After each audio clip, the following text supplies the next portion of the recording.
6. Whither Oedipus. The Three Fathers.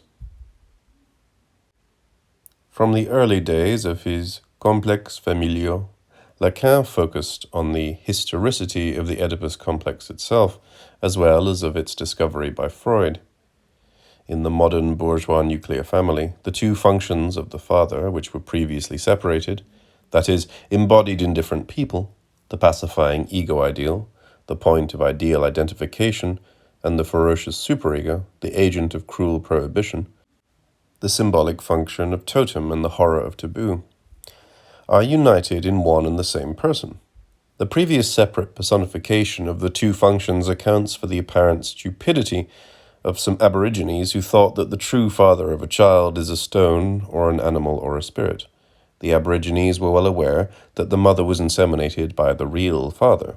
They merely separated the real father from its symbolic function. The ambiguous rivalry with the father figure, which emerged with the unification of the two functions in the bourgeois nuclear family, created the psychic conditions for modern Western dynamic creative individualism. At the same time, however, it sowed the seeds of the subsequent crisis of Oedipus, or, more generally, with regard to figures of authority as such, of the crisis of investiture that erupted in the late 19th century.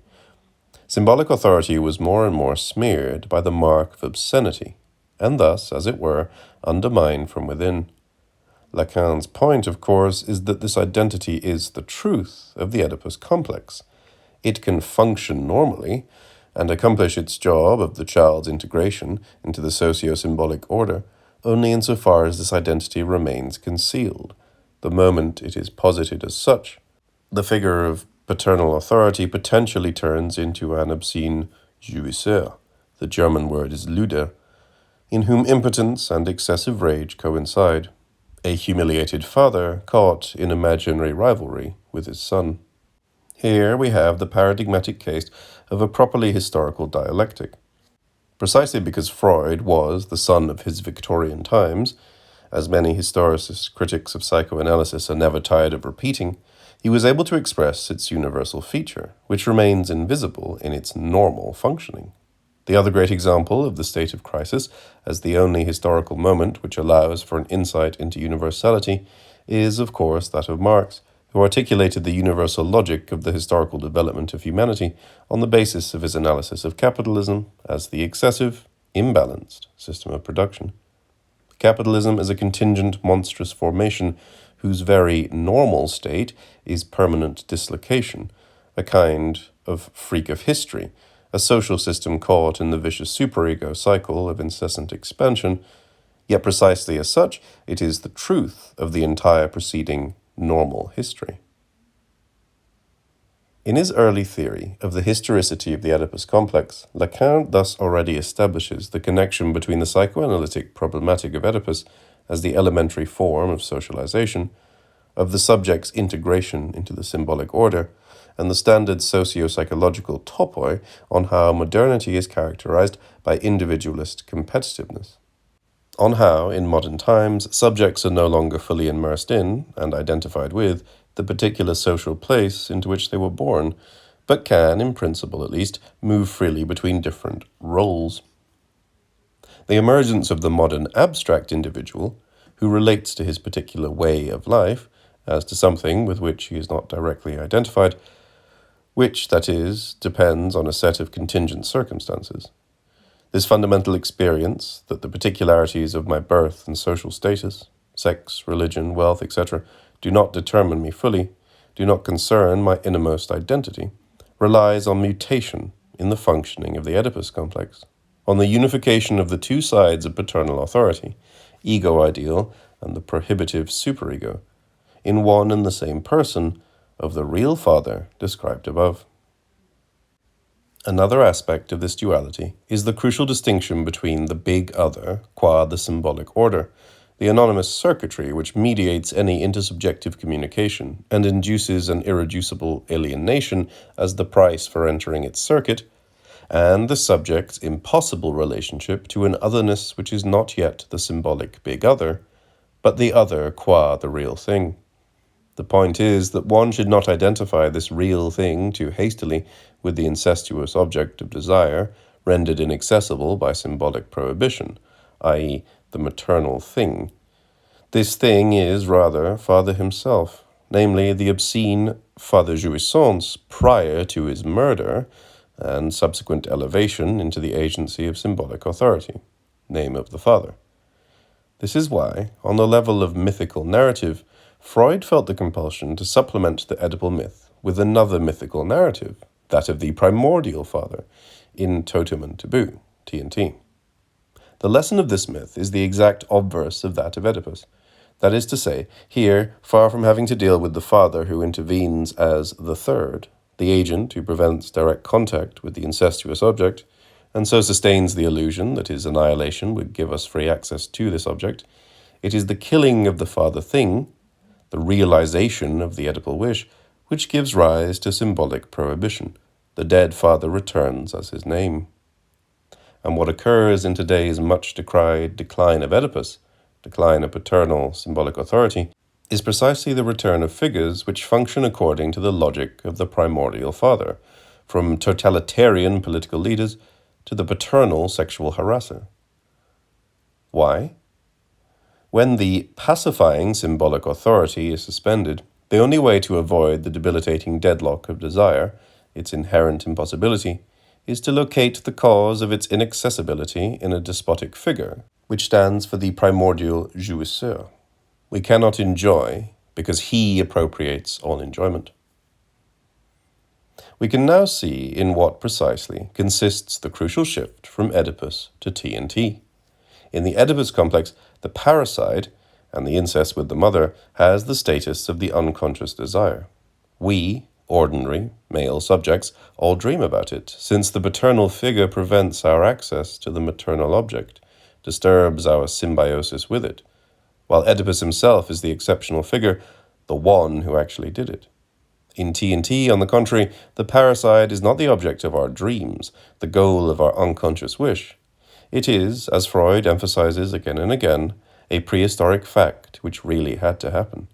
The murder of the Father is an event which had to take place, in reality, in order for the passage from animal state to culture to take place. Or, to put it yet another way, in the standard Oedipus myth, Oedipus is the exception who did what we all merely dream about, kill his father, etc., while in T&T we all did it.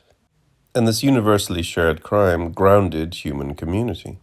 In short, the traumatic event is not something we dream about, entertaining its future prospect, but never really happens, and thus, via its postponement, sustains the state of culture, since the realization of this wish, i.e., the consummation of the incestuous link with the mother, would abolish the symbolic distance, prohibition, that defines the universe of culture.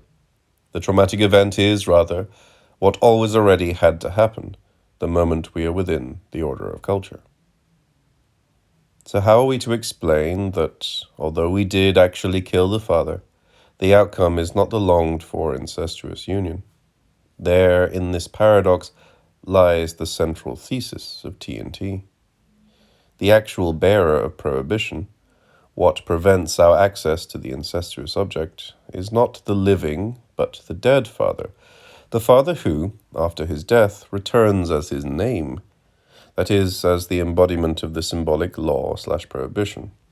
What the matrix of T&T accounts for is thus the structural necessity of the parricide, the passage from direct brutal force to the rule of symbolic authority, of the prohibitory law, is always grounded in a disavowed act of primordial crime.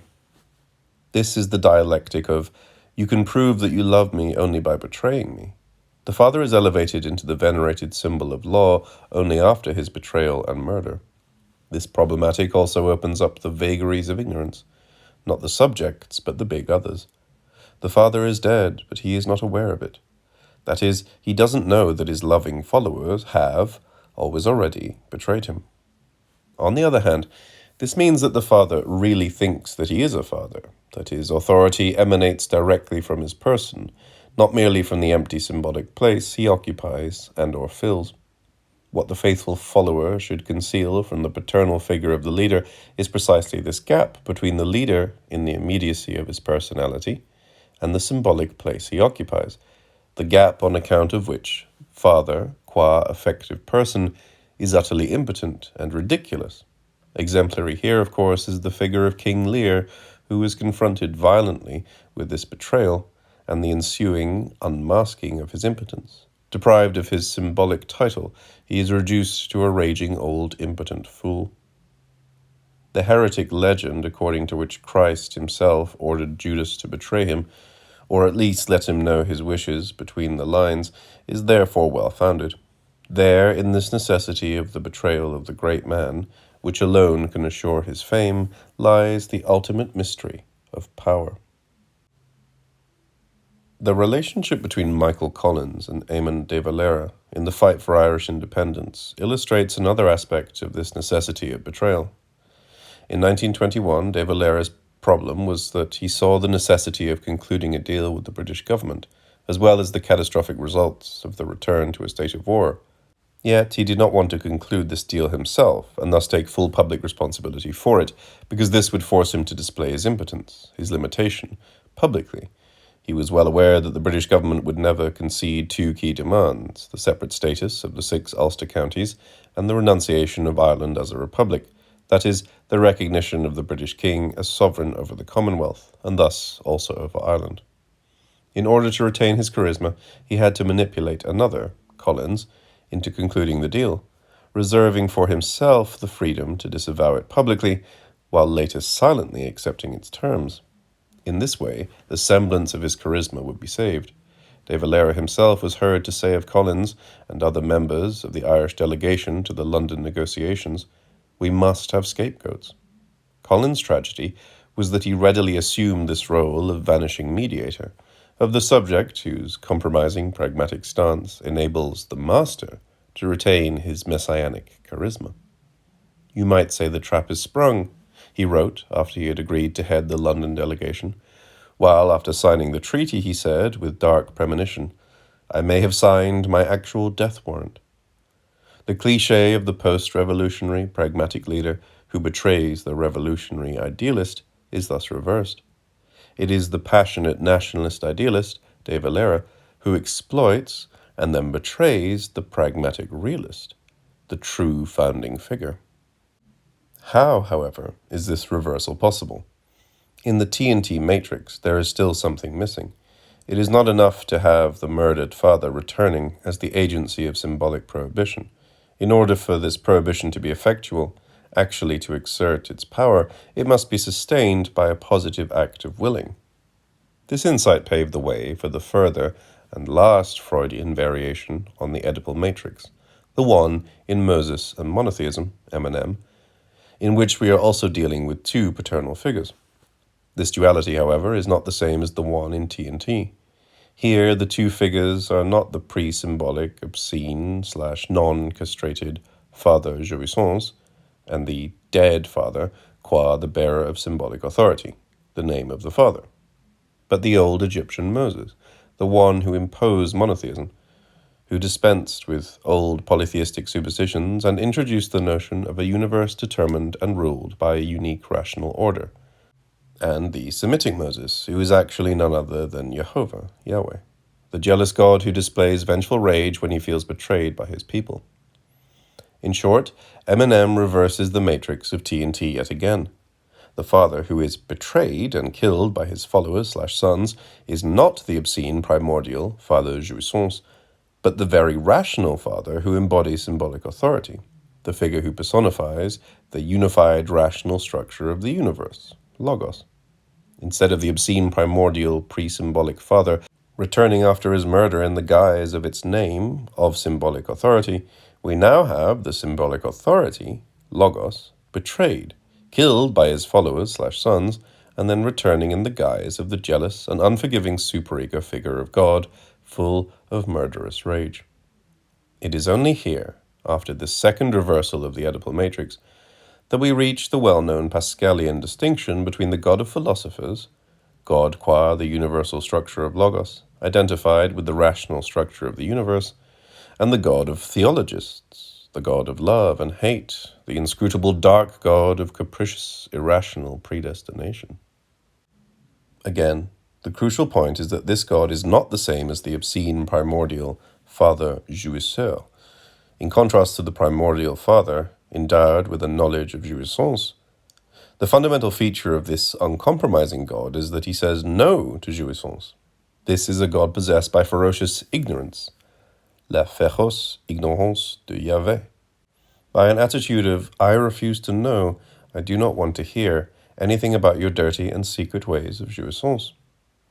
A God who banishes the universe of traditional sexualized wisdom, a universe in which there is still a semblance of the ultimate harmony between the big other, the symbolic order, and jouissance, the notion of macrocosm as regulated by some underlying sexual tension between male and female principles, yin and yang, light and darkness, earth and heaven.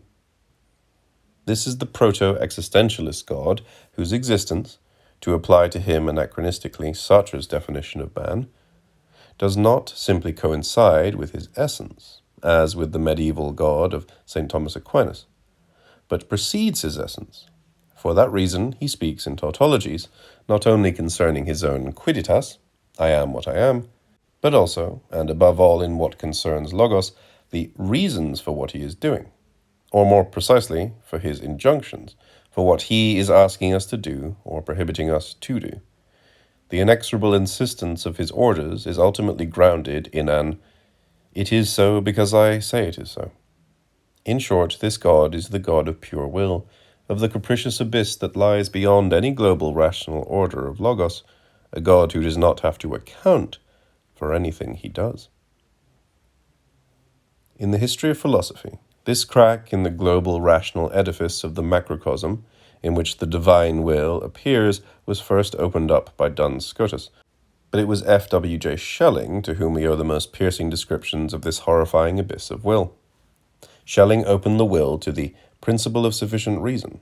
Pure willing is always self-identical. It relies only on its own act. I want it because I want it.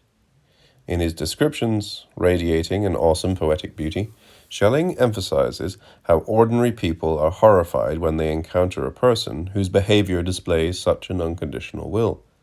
There is something fascinating, properly hypnotic, about it. One is as if bewitched by it. Schelling's emphasis on the abyss of pure willing, of course, targets Hegel's alleged pan-logicism. What Schelling wants to prove is that the Hegelian universal logical system is in itself impotent. It is a system of pure potentialities, and, as such, in need of the supplementary irrational act of pure will in order to actualize itself. This God is the God who speaks to his followers/sons, to his people. The intervention of voice is crucial here. As Lacan put it in his unpublished seminar on anxiety from 1960 to 61, the voice, the actual speech act, brings about the passage à l'acte of the signifying network, its symbolic efficiency. This voice is inherently meaningless, nonsensical even. It is just a negative gesture which gives expression to God's malicious and vengeful anger.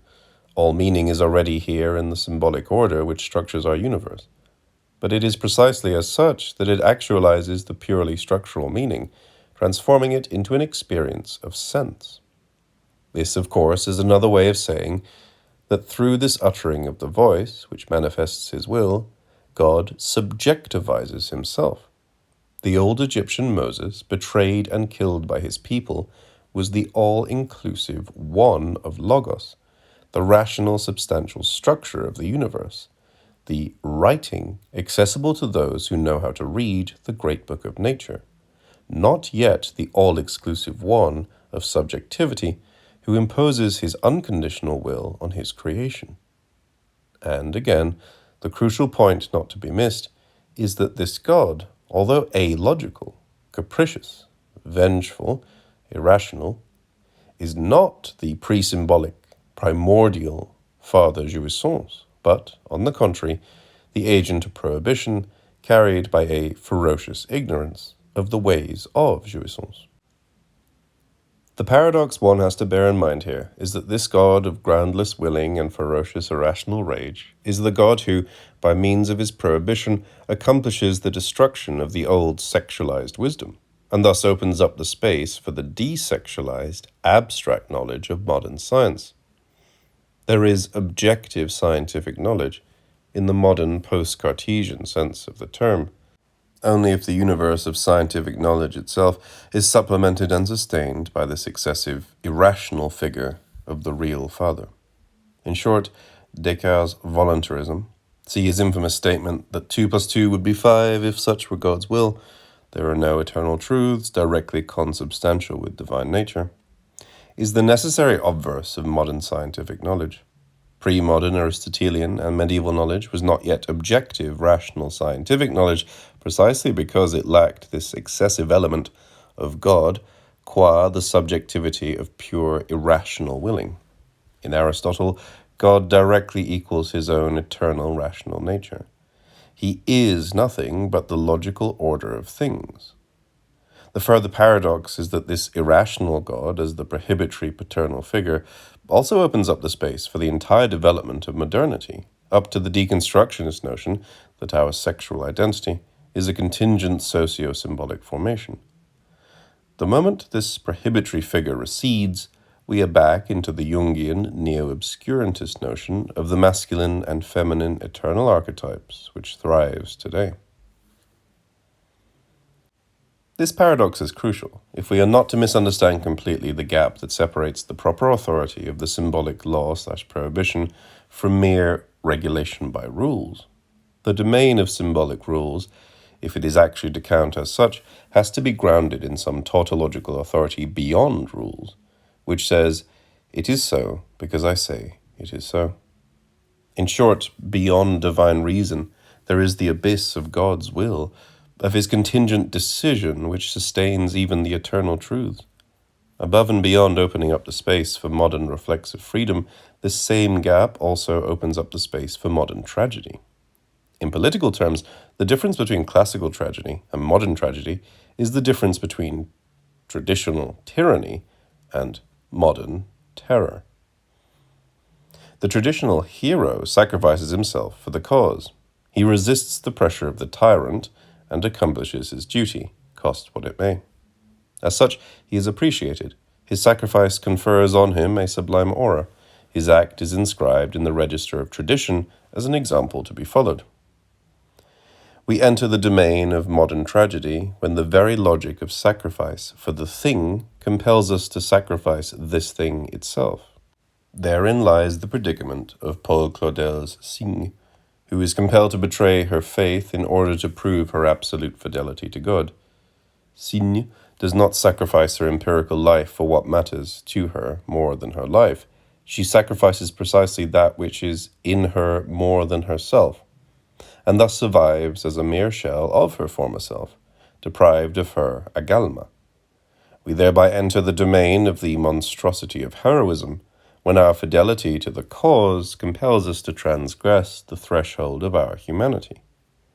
Is it not proof of the highest, most absolute faith that, for the love of God, I am ready to lose, to expose to eternal damnation my eternal soul itself? It is easy to sacrifice one's life with the certainty of thereby redeeming one's eternal soul. How much worse it is to sacrifice one's very soul for God. Perhaps the ultimate historical illustration of this predicament, of the gap which separates the hero, his resistance to tyranny, from the victim of terror, is provided by the Stalinist victim. This victim is not someone who finally learns that communism was an ideological mirage and becomes aware of the positivity of a simple ethical life outside the ideological cause. The Stalinist victim cannot retreat into a simple ethical life since he has already forsaken it for his communist cause. This predicament accounts for the impression that although the fate of the victims of the great Stalinist show trials, from Bukharin to Slansky, was horrible beyond description, the properly tragic dimension is missing. That is, they were not tragic heroes, but something more horrible and simultaneously more comical. They were deprived of the very dignity that would confer on their fate its properly tragic dimension. For that reason, Antigone cannot serve as the model for resistance to Stalinist power. If we use her like this, we reduce the Stalinist terror to just another version of tyranny. Antigone maintains the reference to the big other's desire to accomplish the symbolic ritual and bury her deceased brother properly, as opposed to the tyrant's pseudo-law, the reference which, precisely, is lacking in the Stalinist show trials. In humiliating the victim, the Stalinist terror deprives him of the very dimension which could confer sublime beauty on him. The victim goes beyond a certain threshold, he loses his dignity, and is reduced to a pure subject bereft of agalma, destitute, unable to recompose the narrative of his life. Thus, terror is not the power of corruption that undermines the ethical attitude from outside. Rather, it undermines it from within by mobilizing and exploiting to its utmost the inherent gap of the ethical project itself, the gap that separates the ethical cause, qua real, from cause in its symbolic dimension, values, etc. Or, to put it in politico-legal terms, the gap that separates the God of the pure act of decision from the God of positive prohibitions and commandments. Does not the Kierkegaardian suspension of the symbolic ethical also involve a move beyond tragedy? The ethical hero is tragic, whereas the knight of faith dwells in the horrible domain beyond or between the two deaths, since he is ready to sacrifice what is most precious to him, his objet petit a, in the case of Abraham, his son. In other words, Kierkegaard's point is not that Abraham is forced to choose between his duty to God and his duty to humanity. Such a choice remains simply tragic. But that he has to choose between the two facets of duty to God, and thereby the two facets of God himself. God as universal, the system of symbolic norms, and God as the point of absolute singularity that suspends the dimension of the universal. For this precise reason, Derrida's reading of Kierkegaard's reading of Abraham's gesture in Donner la mort, where he interprets Abraham's sacrifice not as a hyperbolic exception, but as something which all of us perform again and again, every day, in our most common ethical experience, seems to fall short. According to Derrida, every time we choose to obey a duty to some individual, we forget our duty to all others, since tu autre et tu autre, every other person is wholly other. If I attend to my own children, I sacrifice the children of other men. If I help to feed and clothe this other person, I abandon others, and so on. What gets lost in this reduction of Abraham's predicament to a kind of Heideggerian constitutive guilt of Dasein, which can never use/actualize all its possibilities, is the self-referential nature of this predicament.